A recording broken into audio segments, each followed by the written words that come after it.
चपाती नका खात होती, घरी खायला भेटी तुम्हाला आणि मला. कीर्तन करा समोर बसल्या बसल्या हाही विचार जीवनामध्ये करत जा की मी गेल्यानंतर सुद्धा माझ्या घरच्यांनी माझी पुण्यतिथी घातली पाहिजे. मी गेल्यानंतर सुद्धा लोकांनी माझ्यासाठी 2 मिनिटं तरी रडलं पाहिजे. मी गेल्यानंतर सुद्धा माझ्या दशप्रेमीचा सोहळा झाला पाहिजे. एक सांगू का महाराज, माणूस किती चांगला होता, माणूस किती गोड होता, माणूस किती चांगला परमार्थिक होता, माणूस किती चांगला गायक होता, माणूस किती चांगला वादक होता, माणूस किती मोठा संत होता, माणूस किती मोठा साधू होता, हे आपल्या महाराष्ट्राला कळण्यासाठी त्या माणसाला मरावं लागतं. या महाराष्ट्राची सगळ्यात मोठी खंत आहे. जिवंतपणे आतापर्यंत कोणाचा सत्कार झालाच नाही. तुमचा माझा भुरट्याचा काय घेऊन बसले, नारायण तुकोबरायचा सत्कार नाही केला जातो. तर तुम्ही आणि आपण काय अपेक्षा करायची, लोकांनी आपल्याला मानावं, लोकांनी आपल्या बॅनरला, अजिबात नाही. महाराज तुम्हाला सिद्ध होण्यासाठी, तुम्हाला प्रसिद्ध होण्यासाठी, या समाजाच्या अंतःकरणामध्ये नाव कमवण्यासाठी या महाराष्ट्रातील सगळ्यात मोठी खंत आहे की माणसाला मरावं लागतं. महाराज काय करावं लागतं? मरावं लागतं. म्हणून सर्वांना माझी विनंती गड्यानो, जाणं तुमच्याही हातात नाही, जाणं माझ्याही हातात नाही, पण कसं जायचं हे तुमच्याही हातात आहे आणि कसं जायचं हे माझ्याही हातात आहे. लातूर जिल्हा तुमच्यासाठी रडल एवढं नका चांगलं जगू, एवढे मोठे नाहीये तुम्ही आणि मी, पण कमीत कमी चाकूर तालुका रडला पाहिजे याची तर तयारी प्रत्येकाने केलीच पाहिजे. तुम्हाला बरं नका का चाकूर तालुका रडेल, आता याच्यापेक्षा अजून किती सबसिडी देऊ तुम्हाला? कमीत कमी आपली केंद्रवारी एवढं तर, आता याच्यापेक्षा नाही खाली येऊ शकत. मी का मंत्री आहे तुम्हाला आरक्षण द्यायला, सबसिडी द्यायला का लक्ष अजिबात नाहीये. तुमचं गाव तुमच्यासाठी रडावं एवढं तरी चांगलं जगा. काही काही लोक एवढे अभाग्य असतात की अख्खं गाव त्यांच्या मरणाची वाट पाहतो. महाराज अंतयात्रेमध्ये लोक चर्चा करतात, ओ दादा काय गोड माणूस होता होय, त्यासारखा चांगला माणूस आमच्या केंद्रवाडीमध्ये नव्हता. महाराज गोर गरिबाला मदत करायचा, परमार्थाला सहकार्य करायचा, कोणाला कोणतीही अडचण असू द्या हा व्यक्ती जाऊन त्याला सहकार्य करायचा. एवढा हा चांगला माणूस देव कसा वर घेऊन गेला, अशी जर कोणी कोणाच्या अंतयात्रेमध्ये चर्चा करत असेल तर समजून चाला तो देव माणूस आहे. आणि काही लोक मेले की लोक तिकडे गौऱ्या आणत असतात, म्हणतो महाराज बरं झालं हो आमच्या केंद्रवाडीची घाण गेली, असंही बोलतात महाराज.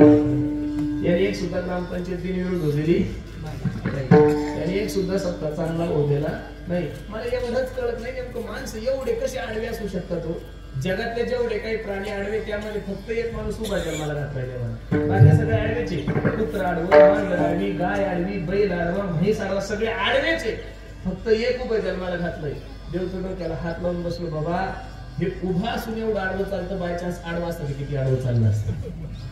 100 मांजरे आडवे लावलं तुमचं काम होईल, पण गावातला माणूस आडवा गेला तर सत्ता होत नाही. एवढी ताकद आहे माणसामध्ये.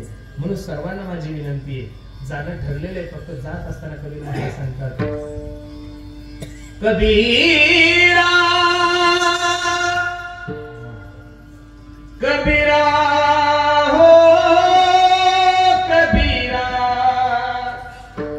हो कबीरा कबीरा जब हम पैदा हुए जग हसे हम रोए, ऐसी करनी कर चलो जग रोए हम हसे. जगलं झालं महाराज काही लोकांचं. छत्रपती शिवाजी महाराष्ट्र सोडून गेले. छत्रपती गेल्यानंतर ही बातमी ज्यावेळेस महाराष्ट्रात पसरली त्यावेळेस महाराष्ट्र पोरका झाला यात नवल नाहीये, त्यांच्या मावळ्यांना दुःख झालं यातही नवल नाही, त्यांच्या कुटुंबावर दुःखाचा डोंगर कोसळला यातही नवल नाहीये. असा इतिहास आपण लोक ऐकतोय की छत्रपती शिवाजी महाराज गेल्यानंतर वाघ्या नावाच्या कुत्र्यानं महाराजासोबत प्राण सोडला, असं आपण बऱ्याचशा मुखांतून ऐकतोय. महाराज मला निश्चित माहितीये तुमच्यानी माझ्यासाठी कुत्रे नाही म्हणणार याची गॅरंटी मी तुमची घेतो, माझी घेतो. एवढे चांगले नाही वागू शकत आपण कोणी. आपल्यासाठी कमीत कमी माणसं रडले पाहिजे याची तर प्रत्येकाने तयारी केलीच पाहिजे.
संत रडत होते यात काय नवले महाराज.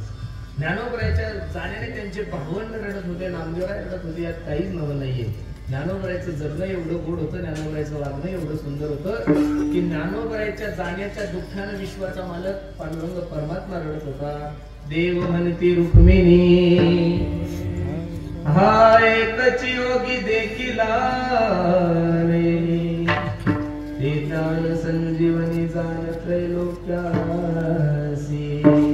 विश्वाचा मालक रडायला लागला महाराज. रुक्मिणी आई साहेबांनी प्रश्न केला, ओ बाबा, ओ मालक, हजारो संत या महाराष्ट्रामध्ये जन्माला आले ना, हजारो संत या महाराष्ट्रात निघून गेले, पण ज्ञानोबराय जाताना तुम्हाला अति दुःख होतंय. बाकीच्या संतांचं आणि देवाचं नातं वेगळं आहे आणि ज्ञानोबरायचं आणि पांडुरंग परमात्म्याचं नातं वेगळं आहे. कोण होते ज्ञानोबराय पांडुरंग परमात्म्याचे? मित्र वेगळा आणि सखा वेगळा. नाथ बाबा वर्णन करतात, विठोबाचा प्राण सखा ज्ञानोबा माझा, ज्ञानोबा माझा, ज्ञानोबा माझा. 22 वर्षाचं जीवन आहे माझ्या ज्ञानोबरायचं, पण क्रांती एवढी सुंदर केली, काम एवढं सुंदर केलं की आजच्या तारखेमध्ये सुद्धा माझ्या ज्ञानोबराच्या नावाचा सुगंध येतोय. जेवढे काही चांगले लोक आहेत महाराज, त्यांचं आयुष्य खूप कमी असतं. कोरोनामध्ये असं क्षेत्र नाही की त्या क्षेत्रातला माणूस गेला नाही, पण कोरोनामध्ये एक गोष्ट खूप चुकीची झाली महाराज. तुम्ही म्हणता महाराज काय चुकीची झाली? माझ्या मनात कोरोना गेल्यापासून ती खंत आहे, कोरोनाच्या काळामध्ये जे मरायला पाहिजे ते नाही मेले महाराज.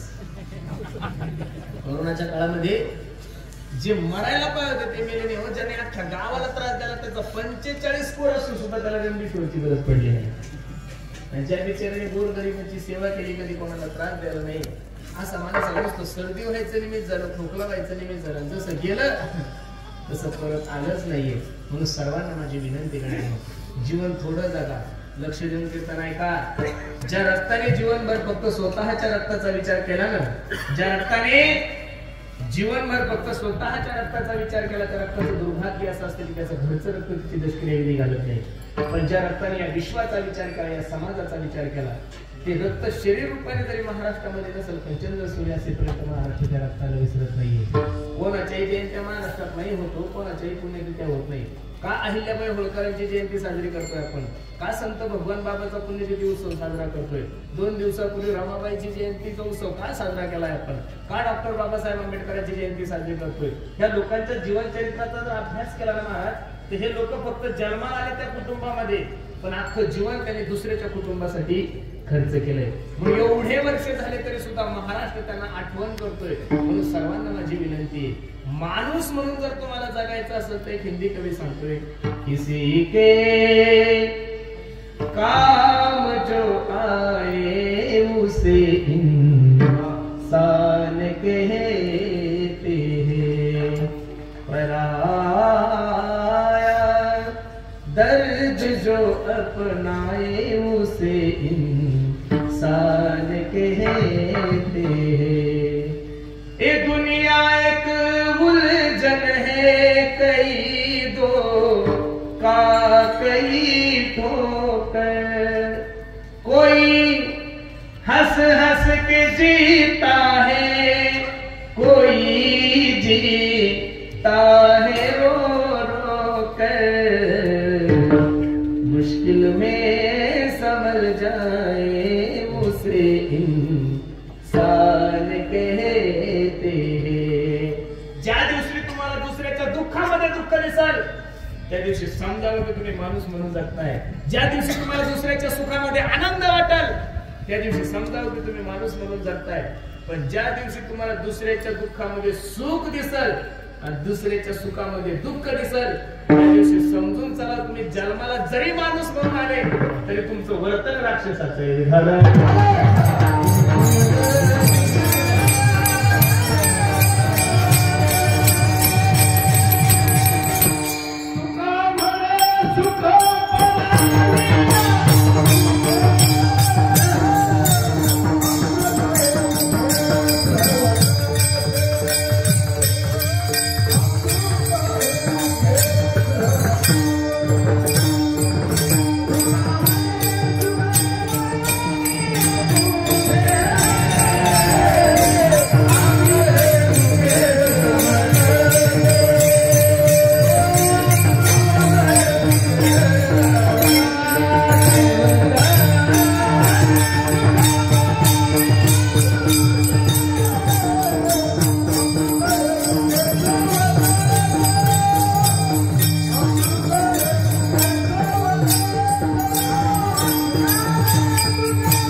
पण हल्ली लोक दुसऱ्याच्या सुखामध्ये दुःख मानायला लागले महाराज.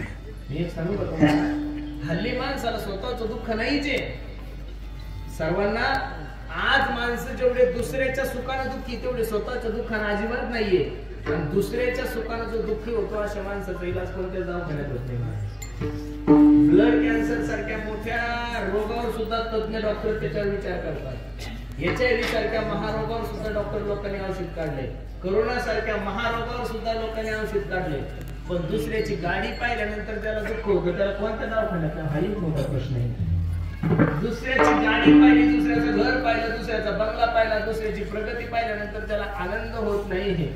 अशा माणसाला तुम्ही भारतातल्या आणि जगातल्या कोणत्याही हॉस्पिटलमध्ये न्या, तो नीट होणार नाहीये. म्हणून आज लोक जास्त जळजळणारे झालेले महाराज. काय झालेले? जळजळणारे. त्याला तुमच्या आणि भाषेत, माझ्या भाषेत मळक म्हणतात. मळक, बरोबर आहे का नाही? माणूस मळक चालतं पण जळत नसावा. माणूस कपडे फाटलेले असं चालत, धोतर फाटलं तर असं चालत, दाढी वाढलेली असू द्या, ते सगळं चालत. माणूस मळक चालत पण जळक पाहिजे ते महाराज. आणि जळक्यांची एवढी संख्या झाली बाबा बाबा बाबा बाबा, गावागावात होत आलाय त्यांचा. अहो महाभारतापासून हे राक्षस कुठे पुढेच आहे ना. पाची पांडवांविषयी दुर्योधनाच्या मनात थोडी जळजळ होती का? लक्षगृहाला आग लावलेली आहे. विषाचे लाडू खाऊ घातले. भर सभेमध्ये माझ्या द्रौपदी आई साहेबांना लग्न करण्याचा प्रयत्न केला, तरी सुद्धा दुर्योधनातल्या मनातली जळजळ नाही थांबली. सर्व कौरव मेलेले. दुर्योधन सुद्धा रणांगणात पडलेला, नाकातून रक्त येत. अश्वत्थामा भेटण्यासाठी आला. हे मित्र दुर्योधना, ए दादा सांग, कथम रोदिशी प्रत्वम, काय झालं तुला रडण्यासाठी? काय कोणी केली तुझी अवस्था? त्यावेळी दुर्योधनाच्या मुखातून जे शब्द निघले ते ऐकण्यासारखे. दुर्योधन सांगतो, ए मित्र अश्वत्थाम्या, माझे 100 भाऊ मेले, मी रक्ताच्या थारोळ्यात, याचं मला मुळीच दुःख नाहीये. पण त्या पाची पांडव तर एकही गेलो नाही. किती वाईट असेल हो महाराज. काही लोकांना माहितीये आपण पडणारच आहे, पण ते स्वतःही पडतो, दुसऱ्याला घेऊन पडतात. अशा जाती खूप महाराष्ट्रात झालेल्या आहेत. लक्ष देऊ नाही का? जीवन थोडं जगा पण दुसऱ्यासाठी जगा महाराज. आणि ज्यांनी दुसऱ्यासाठी जीवन जगलं ना, चंद्र सूर्य असेपर्यंत त्यांची कीर्ती या विश्वामध्ये शिल्लक राहील. गेले दिगंबर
कळत नाही मला.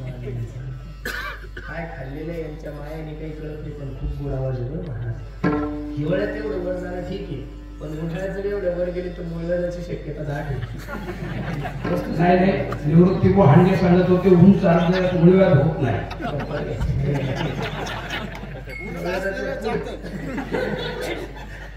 गेले दिगंबर ईश्वर विभूती राहिल्या त्या कीर्ती जगा माझी.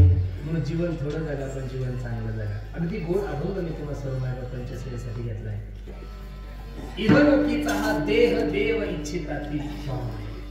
एवढा सुंदर नृत्य तुमच्या आणि माझ्या जीवनामध्ये प्राप्त झाला. या नृत्याची अपेक्षा विश्वातील देव सुद्धा करतात. लक्ष द्या. काहींना नृत्य मिळाला नाही, कळाला नाही एक, काहींना कळाला पण मिळाला नाही दोन, आणि काहींना मिळाला पण कळाला नाही तीन. एवढं सुंदर नियोजन या केंद्रीय कुटुंबियांनी केले, आमच्या अच्युत दादांनी केले, त्यांच्या सर्व भावंडांनी केले. लक्ष देऊन ऐका. मग एवढे सुंदर गायक, एवढे सुंदर वादक, एवढे सुंदर काळातील, एवढे सुंदर पकवाजे, हे सगळं पाहिल्यानंतर आपल्या गावात 10-12 बैलांनी विचार केला का आपण कीर्तनाला जाऊ असं? अजिबात नाही. बैल कीर्तनाला येत नाही, म्हशी कीर्तनाला येत नाही, गाढवं वगैरे हे जेवढे काही प्राणी तेवढे कीर्तनाला येत नाही. याच्या पुढे जाऊन सांगतो, चुकून जर एखादं पुत्र मंडपात आलं, लक्ष देऊन ऐका, चुकून जर एखादं पुत्र मंडपात आलं तर लोक त्याला काढून देतात. फक्त आपण एवढंच ध्यानात ठेवा, माणसं आहे तोपर्यंत कीर्तन ऐकून घ्या, जनावर झाल्यानंतर लोक मंडपात येऊ देत नाही. तुम्ही माणसं आहे तोपर्यंत कीर्तन ऐकून घ्या. म्हणून पशु काय पाप पुण्य जाणं ती उत्तम मध्यम भोग होती. त्यानंतर ते मिळालाही नाही आणि कळाला सुद्धा नाहीये. तुम्ही आम्ही एवढे आभारी आहोत, एवढा सुंदर नृत्य तुम्हाला आणि मला मिळालेला आहे. औट हात का मानव देह भगवान ने तुझको दिया, खाया पिया सुख से सोया, न हात जमा ना कोया. 3.5 हाताचा नृत्य विश्वाच्या मालकाने तुम्हाला भजनासाठी दिला. दिला देह सगळे प्रमाण सर्वांच्या पाठी दिले. इंद्रिय हात पाय कर, डोळे मुख बोलाया वचन, जेणे तू जोडसे नारायण नासे जीवपण भवरोग. या नरदेहाचं मग तुम्हाला कळणार नाही, कारण तुम्हाला प्राप्त आहे. काय तुम्हाला प्राप्त आहे? जी गोष्ट माणसाला प्राप्त असते तिच्याविषयी माणसाला महत्व कळत नाही. लक्ष देऊन ऐका. एवढा सुंदर देवाला नरदेह दिलाय ना महाराज. एवढे सुंदर इंद्रिय दिले, एवढे गोड हात दिले, एवढे चांगले डोळे दिले, एवढं सुंदर तोंड दिले, एवढे सुंदर पाय दिले. या प्रत्येक इंद्रियाद्वारे देवाचं चिंतन करा. जर नाही केलं तर मी सांगू, ज्या लोकांकडे हे इंद्रिय नाही त्या लोकांकडे जाऊन पहा. ज्यांच्याकडे हात नाहीये, अशा हात नसणाऱ्या माणसाला जाऊन विचारा हाताची किंमत काय. ज्यांचा ऍक्सिडेंट मध्ये पाय गेलेला आहे अशा एखाद्या माणसाला जाऊन विचारा या पायाची काय किंमत आहे. एवढ्या सुंदर किडन्या तुमच्या दोन काम करतात, एखाद्या किडनी फेल झालेल्या माणसाला जाऊन विचारा या किडनीची काय किंमत आहे. एखाद्याचा डोळा गेलेला असेल ना, त्या डोळा गेलेल्या माणसाला जाऊन विचार या डोळ्याची काय किंमत आहे. मग सगळे इंद्रिय देवाने चांगले दिले, मग देवाचं चिंतन करू द्या. डोळे तुम्ही घ्या रे सुख, पहा विठोबाचे, तुम्ही ऐका रे कान माझ्या विठोबाचे, बोलावा विठ्ठल, पहावा विठ्ठल, करावा विठ्ठल. प्रत्येक इंद्रियाद्वारे देवाचं चिंतन करा महाराज. जर नाही तुम्ही देवाचं चिंतन केलं, एखाद दिवशी एक अरे मोबाईल जगातला किती भारी घ्या महाराज, 10 लाखाचा आयफोन घ्या, नाही तर 50 कोटीचा आयफोन घ्या. त्या आयफोनचं सॉफ्टवेअर या जगामध्ये मिळतं, कारण त्याचे शोरूम आहे मोठे मोठे. पण मनुष्यरूपी मोबाईल असा आहे महाराजाचा, एखादं सॉफ्टवेअर खराब झालं ते बाजारात भेटत नाही. असे हजार कोट्याधीश लोक आहे महाराज की किडनी देण्यासाठी तयार आहे, पण किडनी मॅच झाली पाहिजे ना महाराज. तुम्ही बसणारे माणसाला मी 50 लाख रुपये देतो, एक डोळा द्या बरं. तुम्ही माणसाला महाराज कोटी दिले तरी मी तुम्हाला डोळा देणार. मग तुमच्या एका डोळ्याची किंमत जर 1 कोटी, तर 2 फुकट दिले देवा ना तुम्हाला. 2 कोटी नुसते डोळ्याची किंमत आहे. ज्याचे इंद्रिय निकामी आहे अशा माणसाला जाऊन खूप फजिती असते हो महाराज. ज्याला चालता येत नाही, ज्याला बोलता येत नाही, हे जाऊ द्या. ज्या माणसाला पॅरेलिसचा झटका आलेला आहे ना, त्या पॅरेलिस झालेल्या माणसाजवळ जाऊन 10 मिनिटं बसा आणि त्याला विचारा बाबा कशी परिस्थिती आहे. अरे मग एवढा सुंदर नृत्य जर जगाच्या मालकाला दिलाय ना, तर सगळ्या गोष्टीसाठी वेळ देतो. पण ज्यानं तुम्हाला हा दान दिलाय त्याच्यासाठी आपण काय दिले महाराज सांगतात, जेणे हा जीव दिला तयाचे करीना चिंतन, जगत जीवन नारायण गायन गुण तयाचे, जो या अभिवरेच्या तेरी कटवरुणा करी पाऊले समची साजे, अंतरी धरोनी राहेन. एवढा सुंदर नृत्य तुमच्या माझ्या जीवनामध्ये प्राप्त झालाय. आपले 10 इंद्रिय महाराज, 11वं मन आहे. त्या इंद्रियामध्ये जर एखादी माणसाची कानपूर लाईन बंद झाली ना, म्हणजे त्याला जर ह्या 2 लाईनीनं जर राजीनामा दिला ना, एवढा अवघड असतं. आपण चला कीर्तनाचे म्हणतो झालं जेवण, एवढा अवघड. आपण म्हणा कीर्तन संपलंय, चला जेवण, येतो संध्याकाळी, म्हणजे काहीच कळत नाही. आमचे गुरुजी विनोदाने एक उदाहरण सांगत असतात. एक धनगर समाजाचा माणूस होता, श्रीमंत होता, 4-500 मेंढ्या होते त्याच्याकडे. उन्हाळ्याच्या दिवसात मेंढ्या चालण्यासाठी शेतात गेला.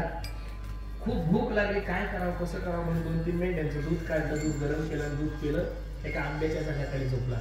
असले गार हवा होती, उन्हाळ्याचे दिवस होते, ऊन तापले होते. दूध पिल्यामुळे याला सुस्ती आली, घर झोपून राहिला. उठून पाहिलं तर संध्याकाळचे 8 वाजले होते. किती वाजले होते? बाबा बाबा बाबा, चोऱ्या करायला लागला. 400 मेंढ्या दिसत नाही, इकडं पाहतो तिकडं पाहतो. त्याने विचार केला, रात्रभर कुठे मेंढ्या सापडणार, आपण सकाळी 5 वाजता मेंढ्याच्या शोधार्थ निघू. सकाळीच उठलं ना, कोणतरी मेंढ्या शोधासाठी निघाला महाराज. हिवाळ्याचे दिवस होते. एक मनुष्य सकाळी सकाळी ज्वारी दाखवत होता. त्याला काही ठिकाणी शाळू म्हणतात, आपल्याकडे गोफण असते बघा, ती पक्षी मारण्यासाठी, पक्षी उठून देण्यासाठी. त्या माणसाने विचारले, ओ दादा, मी खूप गरीब आहे हो, 200-400 मेंढ्या आहे माझ्या, त्याच्यावर माझ्या मुलीचं लग्न वगैरे सर्व. माझ्या रात्रीपासून मेंढ्या दिसत होती, तुम्ही माझ्या मेंढ्या पाहिल्या का? आता ते गोपनीवाला काही बोललं नाही, पण त्याला असं उत्तर दिसेल गोपन फिरवली. याला वाटलं नक्की तिकडे गेले. ते तिकडे गेले, मेंढ्या सापडल्या. हा आनंद झाला त्या धनगर समाजाच्या माणसाला. बापरे बाप, बापरे बाप. ज्यानं सांगितलं त्याचं दर्शन घेऊ लागला. म्हणला, हे बघा, मी तुम्हाला माझी मेंढी काय देतो, बक्षीस देतो. आता ज्याला हे बोलत होता तो 70% बाहेर होता. किती टक्के बाहेर होता? 70%. हा म्हणायचा, मी सकाळपासून ज्वारी राखतोय, मी तुमची काही मेंढी मोडली. धनगर म्हणायचा बक्षीस देतोय, हा म्हणायचं मी मेंढी मोडली. दोघांचा एवढा जोरात वाचा होता. दोघही बाहेर, कोणी कोणाला समजून सांगायचा हा मोठा प्रश्न आहे ना. एक मनुष्य घोड्यावर चालला होता. धनगर समाजाचा मनुष्य हुशार होता. ओ दादा, इकडे या. घोड्याला माणसाला, हे बघा, माझे 400 मेंढ्या या माणसानं सापडून दिल्या, त्याबद्दल मी यांना एक मेंढी बक्षीस देतोय. तो म्हणला, मी खूप गरीब माणूस आहे, कधी मच्छर मारला यांची मेंढी कशाला मोडू. जो घोड्यावर आला होता तो 85% बाहेर होता. काय तो म्हणला, हा घोड्या माझ्या मालकीचा आहे, मी तुमच्या दोघांना देणार. आता हे प्रकरण मिटवायचं कसं? त्यावेळेस काही तंटामुक्ती अध्यक्ष नव्हते, काही पोलीस स्टेशन मध्ये केस नव्हती जात. गावचे पाटील राहायचे जुने, आणि कोणतंही प्रकरण झाले ते पाटील जिम्मेवार राहायचे. आता ते म्हणजे चला गावाच्या पाटलाकडे. आता गावाच्या पाटलानं अगोदरच उद्योग करून ठेवला होता. त्याला 2 बायका होत्या घरची. दोघीला मारून कुठून घराच्या बाहेर काढून गेलो होतो. हा पाटील दारातच बसला होता. सगळे लोक म्हणायचे, पाटील बायकायला घरात घ्या. पाटील म्हणे, काही झालं चालतं, मी बायकाला हात घेणार नाही म्हणजे नाही. तितक्या त्या 3 जणांची स्वारी गेली. धनगर म्हणतो, ओ पाटील, तुमचे ना आमच्या संबंध किती दिवसापासून आहे? 400 मेंढ्या ह्या माणसाने सापडून दिल्याबद्दल त्याला मेंढी बक्षीस देतोय. तो म्हणला, पाटील, मी सकाळी 6 वाजेपासून रात्री 8 वाजेला शाळू ज्वारी राखत होतो, मी यांची मेंढी मोडली नाही. तुम्हाला माहिती मी खूप गरीब माणूस आहे. तिसरा म्हणला, पाटील, तुम्हाला माहिती ना मी खानदानी लोक आहे, मला लहानपणापासून घोडे वागवायची सवय. हा घोडा माझ्या मालकीचा आहे, मी या दोघांना देणार नाही. आता ज्या पाटलाला हे 3 जण बोलत होते, तो पाटील 140% बाहेर होता. 140. तो म्हणे, अख्खा लातूर जिल्हा जरी तुम्ही माझ्या घरी आला तरी मी बायका घरात घेणार नाही. फक्त 10 इंद्रियामध्ये एका इंद्रियाने राजीनामा दिला. कोणता दिला? याने दिला. म्हणजे एवढा सुंदर लागलं तुमच्या माझ्या जीवनात प्राप्त झालाय ना. कधीतरी आपण विचार केला पाहिजे. कोहम कथमिदं जातम, मी कोण ऐसा करावा विचार म्हणे ज्ञानेश्वर निवृत्तीचा. मी आलोय कुठून, मला करायचं काय, मला जायचं कुठं, सगळं विसरून गेलेले. जीवनाचा जर थोडा अभ्यास केला ते कळतंय महाराज. लोक नेमके धावतायत कशासाठी हे कळत नाहीये. महाराजांचं प्रमाण पहा. सर्व सुखाची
क्षण एक मुक्ती यज्ञ. यज्ञ नाही बरं, सगळे यज्ञच म्हणतात. यत्न म्हणजे प्रयत्न. हिंडता दिशा क्षण पावला माया दृष्टीला जीव. माझे गुरुजी ब्रह्मचारी आहे, ते मला नेहमी म्हणतात, महाराज तुम्ही येण्यातली शाळा नाही म्हणतात. काय म्हणतात ते? तुमच्या कीर्तनकारांची जर परीक्षा घेतली, तुमच्या कीर्तनकाराचा जर अभ्यास घेतला, नुसता हरिपाठाचा घेतला ना, कशाचा? हरिपाठाचा जर समजा परीक्षा घेतली, महाराष्ट्रातले जेवढे काही कीर्तनकार आहे त्यामधले 99% कीर्तनकार नुसते हरिपाठात फेल होते. बाकीचं तर सोडून म्हणतात. हरिपाठाचा काही बी नाही, यज्ञच म्हणतात सगळे. मी यज्ञच म्हणत होतो, सगळेच म्हणत होते यात काही. मी सुद्धा यज्ञ, पण त्यांनी सांगितलं यज्ञ म्हणजे प्रयत्न. रात्रंदिवस तुमच्याने माझे प्रयत्न चालू. ज्याला कीर्तन नाही तेही टेन्शन मध्ये, आणि ज्याला दररोजचे 2-2 येतात त्याच्यापेक्षा टेन्शन मध्ये. ज्याला गाता येत नाही तेही टेन्शन आहे, ज्याला चांगलं गाता येतं तेही टेन्शन मध्ये, ज्याला वाजवता येते तेही टेन्शन मध्ये, आणि ज्याला वाजवता येतं ते सुद्धा टेन्शन मध्ये. ज्याच्याकडे पैसा नाही तेही टेन्शन मध्ये, आणि ज्याच्याकडे गच्च पैसा आहे तो सुद्धा. ज्याच्याकडे सत्ता नाही तोही टेन्शन मध्ये, ज्याच्याकडे सत्ता आहे तो सुद्धा. ज्याचं लग्न झालं नाही तेही टेन्शन मध्ये, ज्याचं झालं ते त्याच्यापेक्षा टेन्शन मध्ये. काही केलं लेकरं होत नाही म्हणून नवस करू करू तेही टेन्शन मध्ये, काही काही लेकरं त्यांना सांभाळत नाही तेही टेन्शन मध्ये. मग सुखी कोण आहे? सुखी राम के दास. मी या ज्या परिस्थितीमध्ये आपण आहोत त्या परिस्थितीमध्ये समाधान मानणं हे जगातलं सगळ्यात मोठं सुख आहे. तुम्ही जर आपल्यापेक्षा मोठ्या माणसाकडे पाहिलं की दुःख सुरूच होतं महाराज. पखवाजाने कीर्तनकाराकडे कधीच पाहायचं नाही, चौकदाराकडे पाहायचं म्हणजे जमतं. पण पखवाजाने जर पखवाज वाजवता वाजवता कीर्तनकाराचा विचार केला घाम आल्याशिवाय राहत नाही. आहे त्या परिस्थितीमध्ये समाधान मानलं. निश्चित जगाच्या मालकाची कृपा तुमच्यावर झाल्याशिवाय नाही. ठेविले आनंद जैसेची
एवढा सुंदर नाही ते तुमच्या आणि माझ्या जीवनामध्ये प्राप्त झाले याचं महत्व नाहीये. अरे जे भागवत तुम्हाला आणि मला प्राप्त आहे ते स्वर्गातील देवाला नाहीये.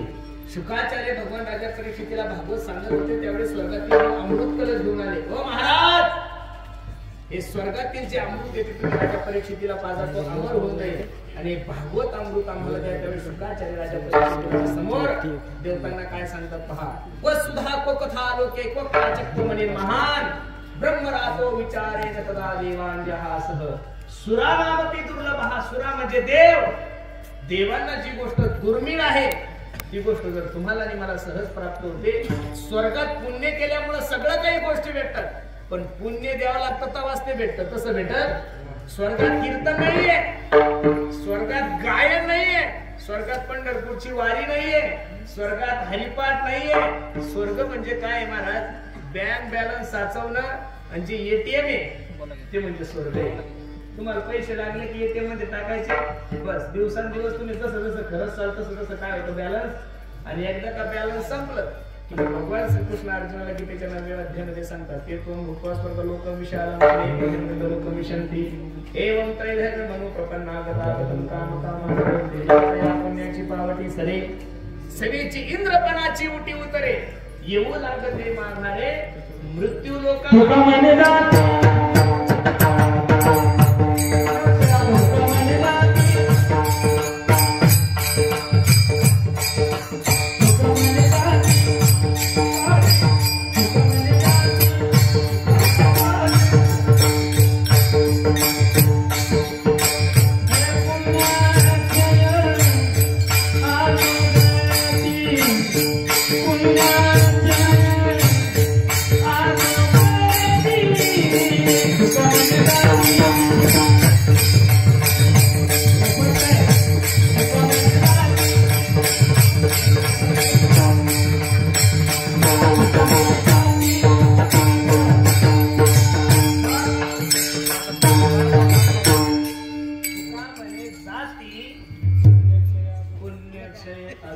जाती द्रौपद आठवायला पुण्य लागतं ना महाराज.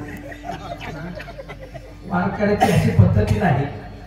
द्रौपदी येत नसेल तर तिथं तोडून टाकायची चाल म्हणायची.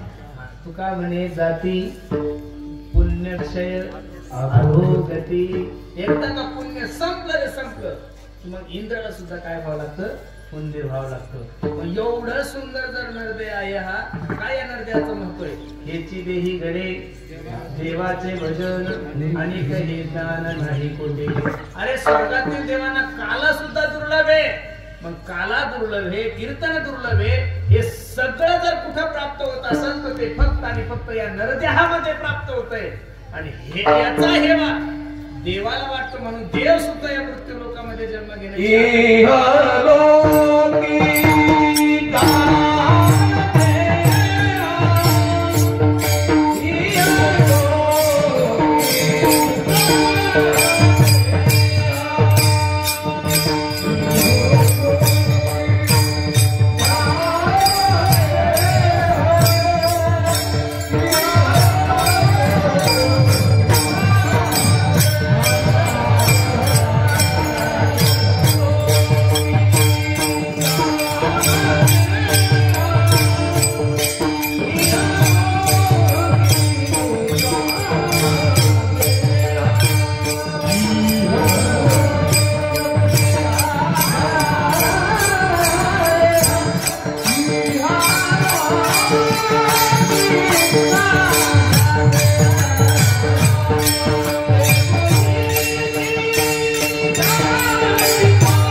एवढा सुंदर नरदेह तुमच्या आणि माझ्या जीवनामध्ये प्राप्त झालाय ना. हा नरदेह आमच्या जीवनामध्ये प्राप्त व्हावा याची अपेक्षा स्वर्गातील देव सुद्धा करतात. काय करतात, मग तुम्हाला आणि मला जर फुकट मिळालाय ना तर निश्चित या संधीचं सोनं करा. बसणारे मायबाप मी विनंती करेन बरं महाराज, तुम्हाला काहीतरी 1000 जन्माचं पुण्य केलं तेव्हा कुठं भगवंताने तुम्हाला नरदेह दिला. एक एवढी कोटी कोटी फेरा मग लागे वारा. पुनरपी मरणम पुनरपी जन्म पुनरपी जन्मी जन्म. किती वेळा जन्म यावे नित्य व्हावे. आंधळ्याच्या हातात कावळा सापडला तसा नरदेह सापडलाय. वेळ नका वाया घालू. वेळ जीवनामध्ये निघून गेली की माणसाच्या जीवनामध्ये एक गोष्ट उरते, तुझं नाव आहे पश्चाताप. पश्चाताप आणि पश्चाताप. वेळ येतोपर्यंत परमार्थ करून घ्या. बऱ्याचशा लोकांची धारणा आहे की म्हातारपणी परमार्थ करू. काय म्हातारपणी परमार्थ होणार आहे महाराज? अरे म्हातारा झाल्यानंतर तुम्हाला घरात किंमत नाही, परमार्थात कशी राहील? 65 वर्षाचा माणूस झाला की त्याला सरकारमध्ये किंमत नाहीये. सरकार म्हणतो तू घरी मर, फुकटचं पेन्शन घे, डोक्याला त्रास देऊ. अरे म्हातारा झाल्यानंतर एका पक्षाचे 2 पक्ष होतात. एवढा मोठा महाराष्ट्रात पुरावा असून सुद्धा तू म्हणता की म्हातारपणी परमार्थ अजिबात नाही. तर ना भाग्यवंत नटे हरी. अरे मिलिटरीत जायचं असेल, पोलीस मध्ये जायचं असेल, कुठेही जायचं असेल तर माणूस कसा लागेल, करणं लागेल. 80 वर्षाचं वय झालं, तुमच्या खात्यावर 200 कोटी रुपये. किती कोटी आहे? 200 कोटी. आणि तुम्ही ठरवलं आता मला बद्रीनाथ केदारनाथला पायी जायचं. कसं जसं महाराज तुम्हाला चढायला जाऊ तर बीपी आहे, जेवणाचा दम निघत नाही, शुगर आहे, तिखट खाऊ तर मुळव्या नेमकं होईल कसं? जमणार नाही ना मला. पैसा जरी असला तरी पण तो पैसा खर्च करण्यासाठी माणसाकडे काय पाहिजे? शरीर पाहिजे. 80 वर्षाचा माणूस झाला जर जम्मू काश्मीरहून बदाम आणले, दुबईहून काजू आणले, पण ते पचले पाहिजेत ना. जसा काजू तसेच बाहेर येतात, ते पचत नाही ना. काजू बदाम तूप पचण्यासाठी माणसाचं काय लागेल? शरीरही तसं लागेल. म्हणून योग्य वेळेमध्ये परमार्थ करा. आणि एकदा का वेळ निघून गेली ना महाराज सांगतात नाही तरी गेला, आणि एकदा का जन्म गेला रे गेला. त्याच्यासाठी किती फिरावं लागतं तुकोबराय सांगतात. बहु दुरावरी